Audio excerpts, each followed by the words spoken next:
Hi, I'm Sophia Jessica, and this is Angel, and welcome to the fan carpet. All right. Hi, Emily. How are you? Hi, I'm good. How are you? Yeah, I'm doing well, thank you. It's such a pleasure to meet you. I really enjoyed your performance in Adolescence. So Oh, yeah, thank you. and well, I'll just jump straight in. So, like much of the world, I first saw you in Adolescence, like I said. But where Mm. did the journey for acting come from for you? Right. I was actually having a really in-depth conversation with my mum about this the other day.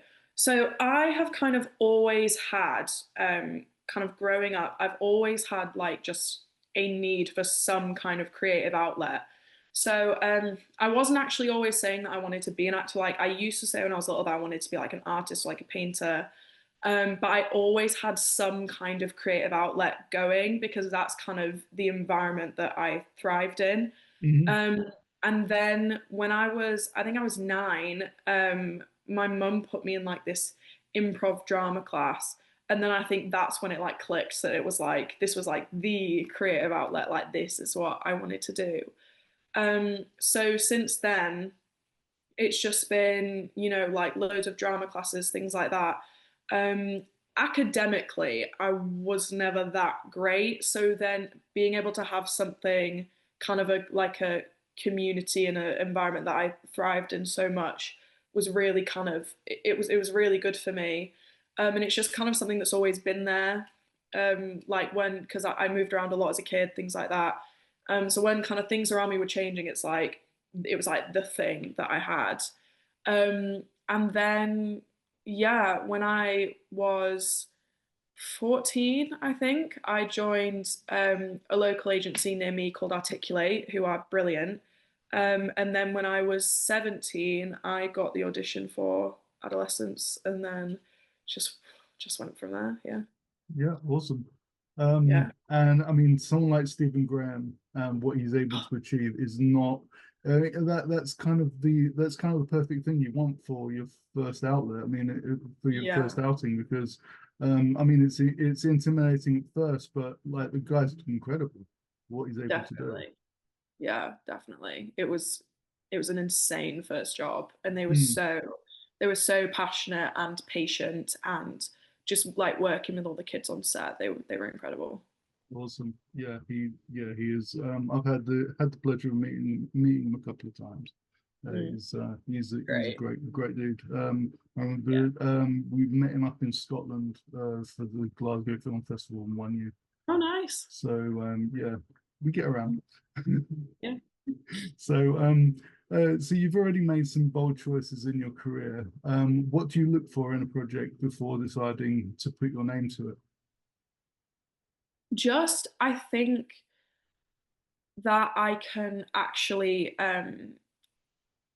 kind of somehow resonate with it. And so, like when Nick approached me with this film, I could see like you could see in everything he sent me, all the files and all the documents and the letter that he wrote to me and things like that. You can see how passionate he was Mm, about like everything about it. He was so passionate. He was so into it.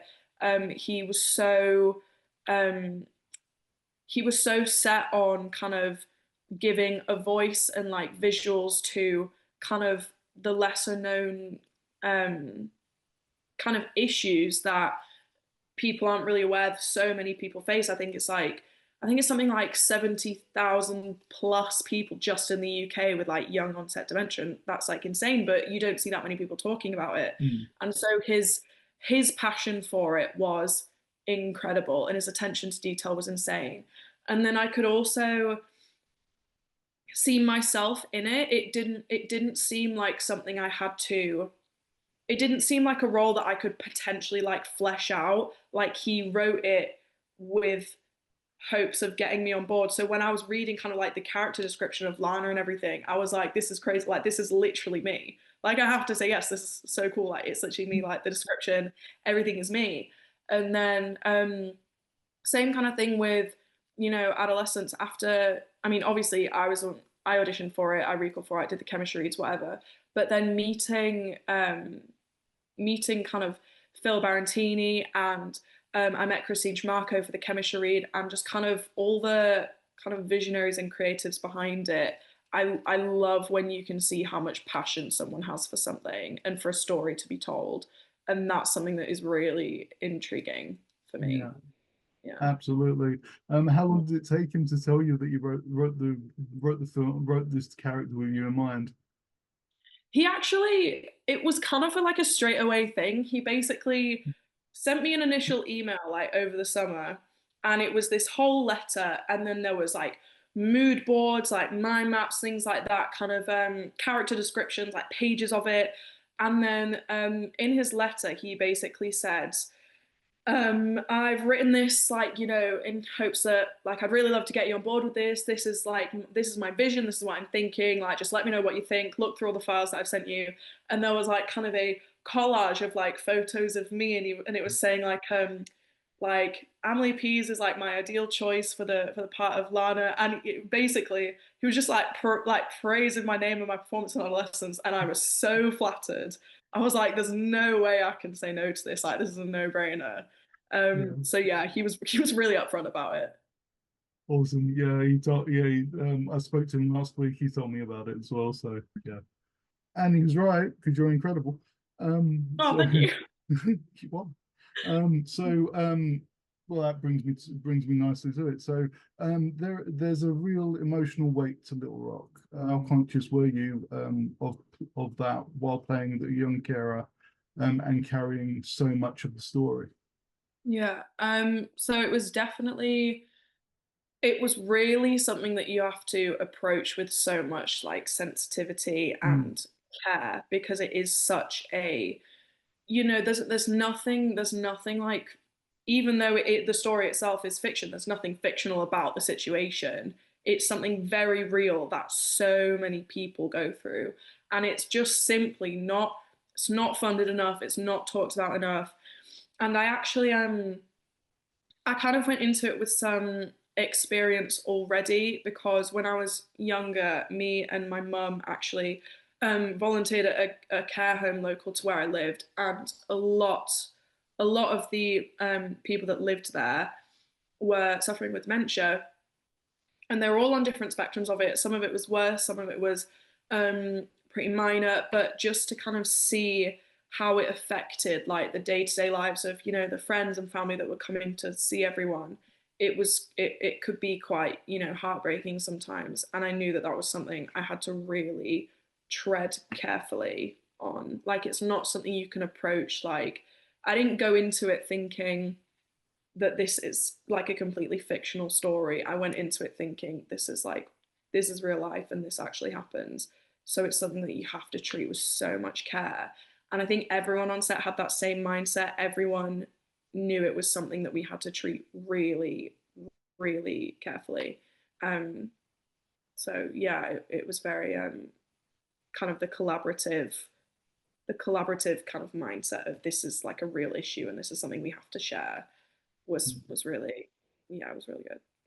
absolutely. And you seem to you had a great training ground in Adolescence because that's like Yeah. a one take. So one Oh take yeah. for the entire episode, which Yeah. is just mind-boggling how they're able to do that. So It was, oh my goodness, it was like, it was mental, because I remember, I think when I went to the first recall, or maybe it was the chemistry read, it was one of the two. That's when kind of Phil told me his vision of it all being, because obviously he'd done Boiling Point, mhm. and then he was like, I don't know if you've seen Boiling Point, but this is our vision for it. It's going to be a similar kind of thing.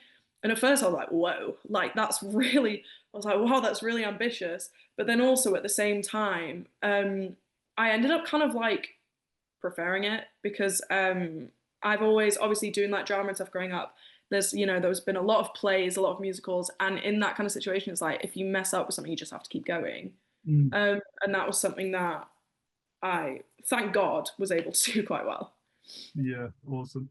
With Little Rock, was there a particular scene or moment that affected you most while filming? Yeah, I think especially well, looking at it from Lana's point of view, there's a scene where kind of she's bringing she's bringing dad out of, I think it's the doctors or something, they've got some kind of appointment, and she's trying to help him, and he kind of snaps at her, and then there are these girls from her school walking past on these bikes, and they're just kind of stopping and staring, and it's like a bit of a spectacle. Mm. And that just, I really, really felt for her there, because all she wants to do is help. She's kind of, it must be such an isolating situation for someone to go through, Mm. because it's like, she had people from school making fun of her, getting their phones out, things like that. But it's like at that point in time, all you really want to focus on is your family. But then also, being a teenage girl, you're obviously aware constantly of the way you're being perceived by your peeps and your peers and people you go to school with. So I really felt for her when we were filming that specific bit. And it made me really think about kind of the people that are actually going through situations like that. Yeah, Mm. absolutely. Yeah, that's a powerful scene. Well, it's the whole film's powerful. When I was speaking to Nick, he mentioned that you learned the piano piece for the I did, film. yeah. Can you talk about that process and what it took for you to get it right? Yeah, so basically, when he sent the initial letter across and everything, he mentioned that there would be kind of the whole thing is kind of around this really beautiful piece of music. Hmm. And he was like, he was like, do you have any kind of instrument experience? And I was like, not one bit, but I've got a pretty good ear, I think. And it's something that helps me with like learning accents and different bits and bobs, things like that. So basically, I think it was our first like Zoom call together, and he played me the piece of music, and it was just like really, I was like, oh my God, this is, well, first of all, I was like, this sounds difficult, and then I was like, but it is really beautiful. So I basically emailed my old high school music teacher and was like, hey, if I came in, could you just like help me with this thing? And he was like, yeah, of course. So I went back to my old high school, and his name's Mr. Condry. Shout out Mr. Condry. And he basically walked through it with me, like kind of section by section, and I filmed him playing every section. And I played it a few times. I went over it, and then basically I took all that recording home, borrowed my auntie's piano, and I just was watching these videos for like a month. I had a month to prepare for this. I had the whole of September. Filming was kind of beginning of October. So for the whole of September, I was watching these videos over and over and over again. I was going over it on the piano over and over and over again. I would film myself playing what I have so far. I'd send it to Nick. I'd get feedback. I'd do it again. So it was a really repetitive process, but obviously that's how you get good at things. Mm. And then by the time I got there, well, I didn't want to like lose it. So anytime there was a piano in any of the rooms that we're in, I was like, right, really quick, let's just make sure I still know it. It's still in my head. But yeah, that was actually a lot of fun. Awesome. So I'm guessing that learning the piece helped you get deeper connected to the character. Oh yeah, yeah, definitely. Because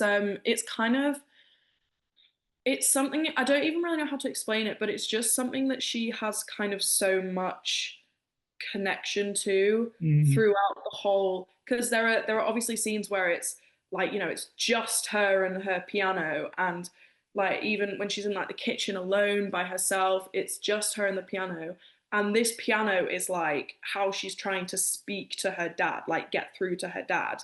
So it's so important to her, and she's spending every extra waking moment, like she's staying up late, she's waking up early, she's doing it at breakfast, she's doing it way late at night when her mum's saying she'd go to bed. But this is kind of like, it almost seems like a last attempt to get through to her dad. It's like, this is a message that I'm trying to give to you, and it just felt like a really important connection, like her and the music throughout the whole piece. Yeah. Mm, absolutely. So what are you hoping audiences will take away from Little Rock when they get a chance to see it? Just that, um it's really, it's something that is not touched upon enough. It's not talked about enough. It's not funded enough. Um, and it just really, I'm really hoping that it reaches as many people as possible. And then, you know, we could all try to be part of the solution, because it's the statistic, like 70,000 plus people in the UK that live with it. Like, that's an incredible amount, and just not a lot of talk to like raise awareness for it. And Mm. I really want to kind of spread the message. I want it to be talked about more.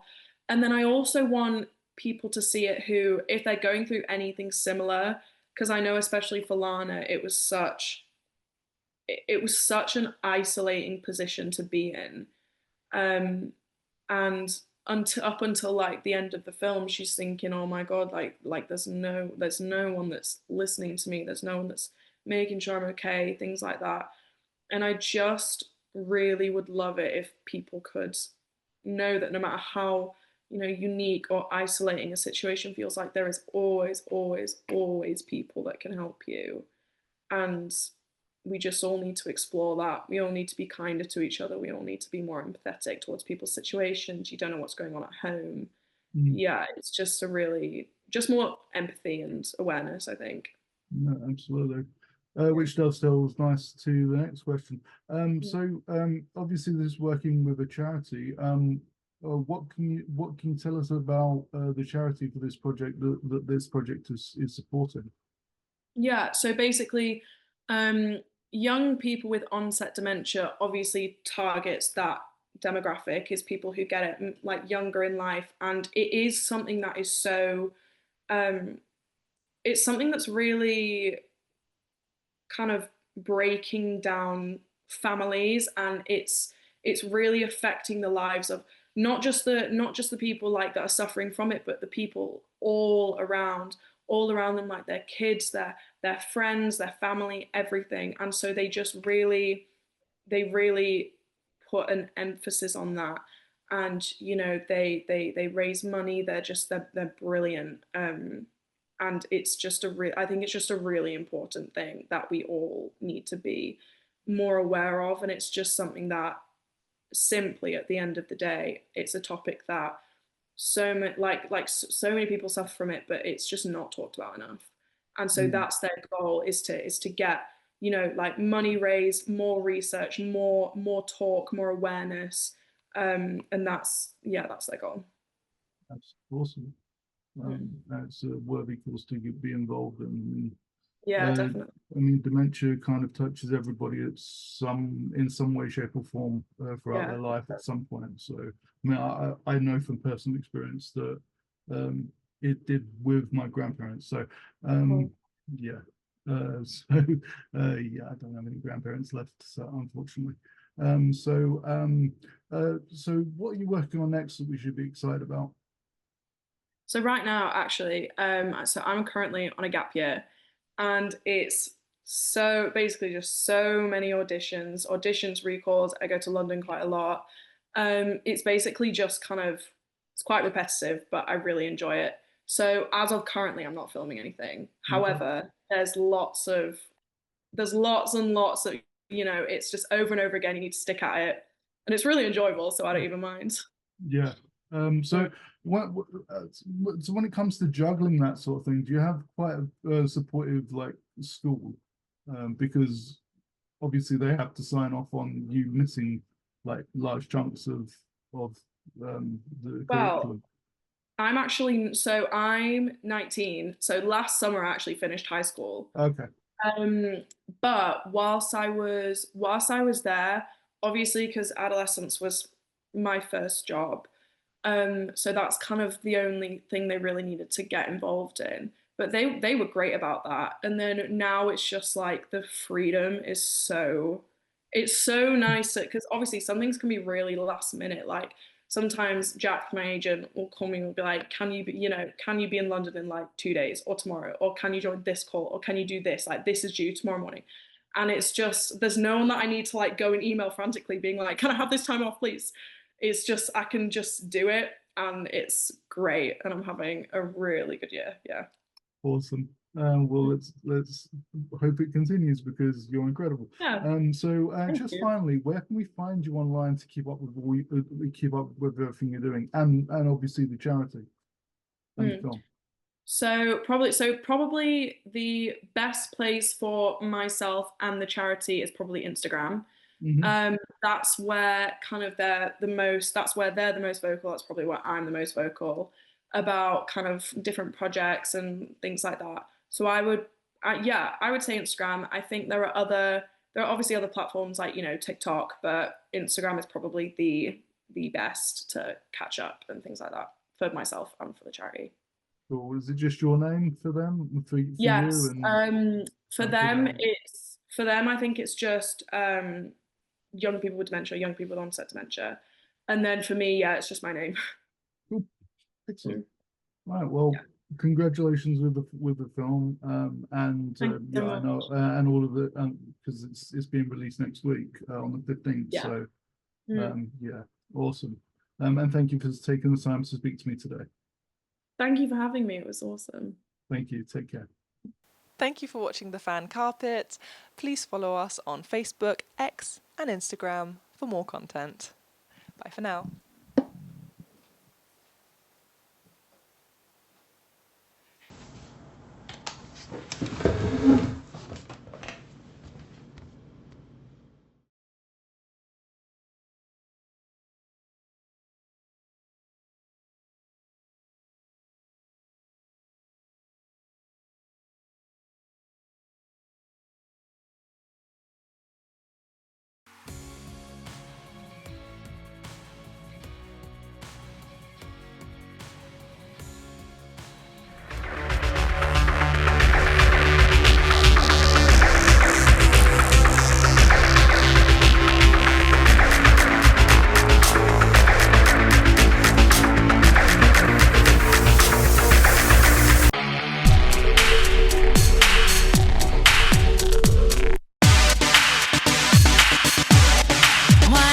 You show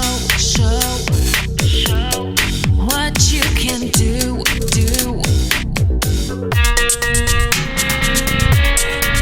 I hear a siren. Maybe you were wrong about me. I'm dangerous and still be. Why don't you give me a sign like the sea?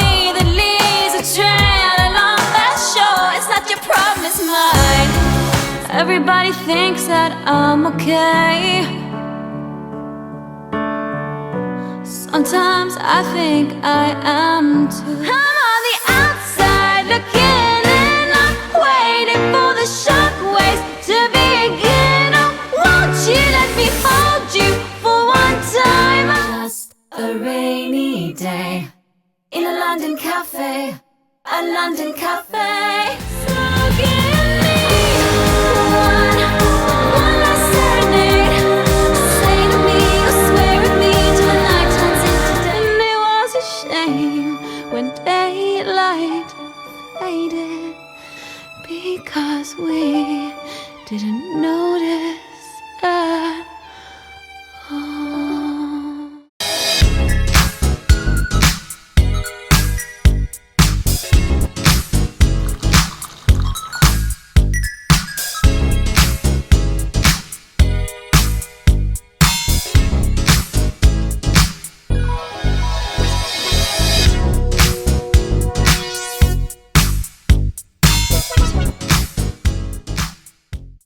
Thank you for watching The Fan Carpet. If you like this video, be sure to click that thumbs up button at the bottom of your screen. And also be sure to subscribe to the Fan Carpet YouTube channels. They're absolutely free and so much fun too. Be sure to check out the official website, thefancarpet.com. Also, you can follow us on Facebook, Twitter, and Instagram to stay up to date with reviews, competitions, the latest news, and so much more.